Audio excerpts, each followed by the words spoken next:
time, weather, and... Hello and welcome to Driving with Todd.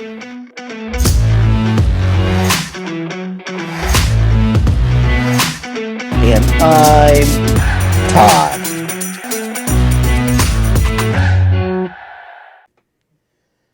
Hello everyone. We're going to do a request. This request comes in from my reaction of Billy Paul doing a cover version of the song, Your Song. The YouTuber making the request goes by the name of Rickon1234. And the comment goes as this. Do you know Pusher Man was written and recorded by Hoyt Axton? He also did Deller the Dealer.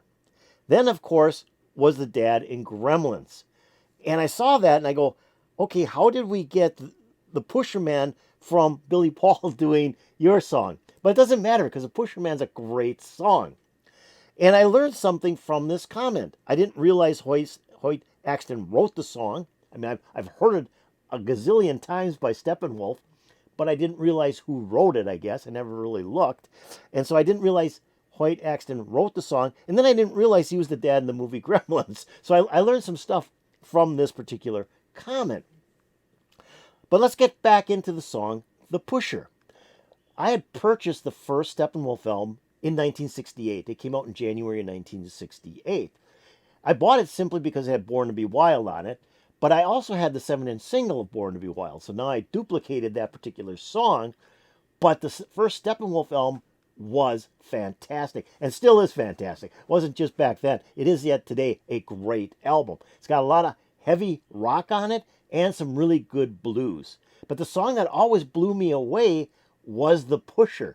Now, this was on the side 2 of the album, and it's got a great guitar in it. I love the guitar work on that song.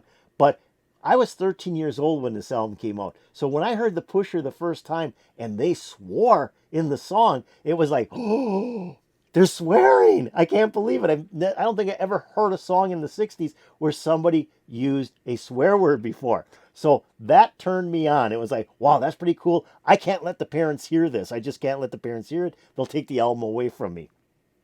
But I listened to the song over and over and over. It was my favorite song on that first Steppenwolf album. So I thought, I got to learn more about the song, The Pusher. And yeah, Hoyt Axton wrote that song. And Steppenwolf was the first group to record it. And they actually did it as the Sparrows, John Kay and the Sparrows, live, but then recorded it as Steppenwolf for the first Steppenwolf album that, like I said, released in 1968. Hoyt Axton recorded a copy or a version of the song, not a copy, but a version of the song in 1969 and released it on an album in 1971, called Joy to the World. So here we go. This is really blowing me away because Hoyt Axton wrote a lot of great songs. I didn't realize this. Joy to the World, Three Dog Night. No No Song, Ringo Starr. Never Been to Spain, another Three Dog Night song. So he was quite the songwriter. I just never realized it because I never looked at those songs to see who wrote them. Just something I didn't do. Well, what's also interesting about The Pusher is that there was no publishing rights on this song. So whenever it'd be covered, Hoyt wasn't making any money on the song. So he talked to his mom, who actually ran his publishing company. His mother's name was May Boren Axton, and said, Mom, there's no publishing rights on this. Why didn't we get publishing rights on this? And his mother replied, it's swearing. I won't publish a song with swearing on it. Hoyt came back and said, Mom, it's a biblical curse. God, space, damn the Pusher Man. So it was asking God to damn the Pusher Man and not using it as a swear word. At that, she then published the song. If you think about it, though, you know, you're asking God to do something. It's still kind of in that blue area, let's just say that. So with that said, I got to hear how Hoyt Axton does this song because I've never heard it before, didn't know it existed, and like I said, I love the Steppenwolf version. So here we go with Hoyt Axton doing a cover of his own song called the pusher.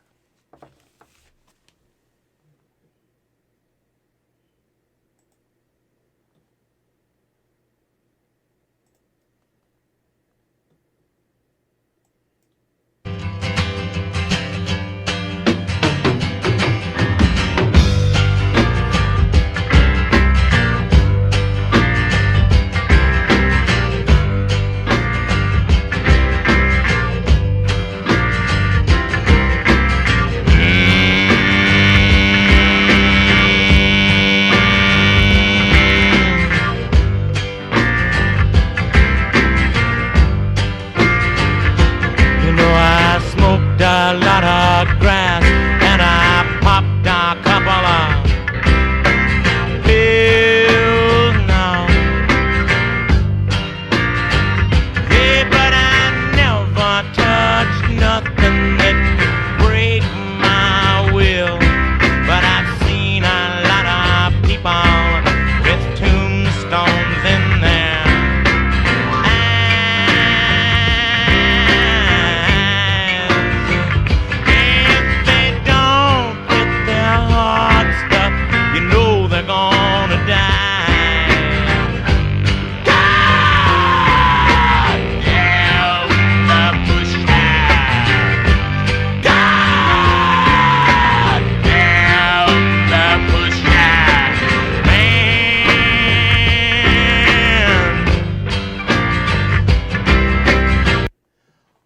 Okay, that's a bit different. That's not at all what I was expecting to hear. I was expecting something a little bit closer to how Steppenwolf performed the song. Steppenwolf had it more as a kind of a blues rocker, a little bit slow. Hoyt is doing a slow version of it too, but it has that repeated beat in this song. The acoustic guitar, the wah-wah pedal electric guitar, some drum and bass, and it just repeats over and over again. And in Hoyt Axton's voice, I don't know what to make of that. Okay, he's sort of trying to sound a little bit like Dylan, maybe. Not really singing, more kind of talking his way through the song. It is totally different than what I would expect to be. And when he gets into the refrain, you can see where I read from Wikipedia where he said, it's God requesting God to damn the pusher man. And so you can almost hear that in the refrain of Hoyt's version, while the Steppenwolf version runs the two words together, thinking, yeah, that's a swear word, okay? That's a swear word. So this is like totally different, almost a little bit of a folky sound to it, a little bit of a country sound to it as well. But not blues or rock, that's for sure. This is kind of somewhere in between folk and country. Anyways, that's kind of the way I'm hearing it. Let's keep on going.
Okay, as I'm listening to this, I'm listening to this and how he's singing it.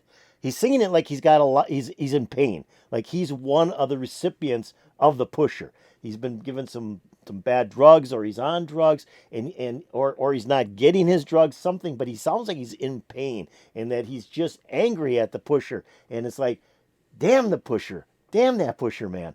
But the other side of this, because of that repetitive beat in this song and the way he's using his voice almost like he's screaming in pain and anguish, reminds me a lot of the Plastic Ono Band doing the song Cold Turkey, where it's that repetitive guitars. It's a heavy song, but well, this isn't as heavy, but it has that same type of thing where it's a repetitive beat throughout the whole song, does not change, and then John Lennon is like screaming in pain in that song because he's going through cold turkey, a drug, trying to get away from his drugs, and that's kind of what this reminds me of. The two kind of fit together. One's on one side where he's trying to get away from drugs. This one is like he needs his drugs and he's in pain. So kind of cool. I mean, it's definitely different than what I expected, but it's kind of cool. Let's keep on going.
Wow, love that instrumental break. There's a lot of stuff going on in there. I think it started out with electric violin. That's what it sounded like. It was an electric violin. That started out the instrumental break, and then it went into like a real deep fuzz tone guitar. It came out of that into another guitar that was a little bit cleaner, but still sounded like there was fuzz on it. And then there's this keyboard that came in and started playing. And the drummer, once the guitars came in, really started to take over and had a lot of good fills.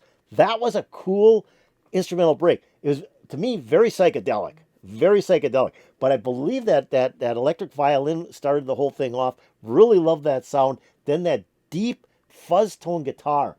That was cool. And that deep fuzz tone is kind of playing throughout the whole song as well. So I think that was pretty cool. That instrumental break was just perfect for this song. It gave it that kind of psychedelic drug appeal sound to the song. Let's keep on going.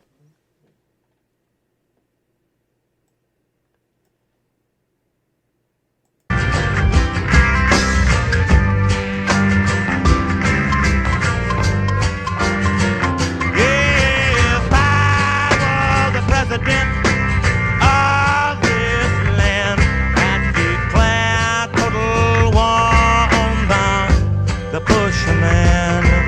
I'd cut him if he stands,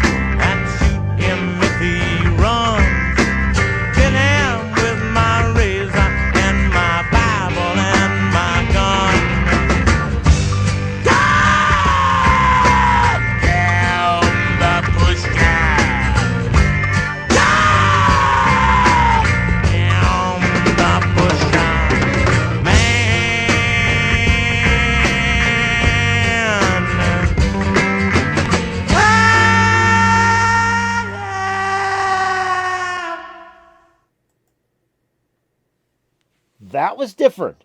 That was very, very different. Um, there was a lot of stuff going on in there. Like I said, it was kind of folky, kind of country western, had a little bit of psychedelic in there, and then almost kind of a hard rockish sound in the vocals. Just a lot of different stuff going on. A lot, like I said, it's like a total different interpretation.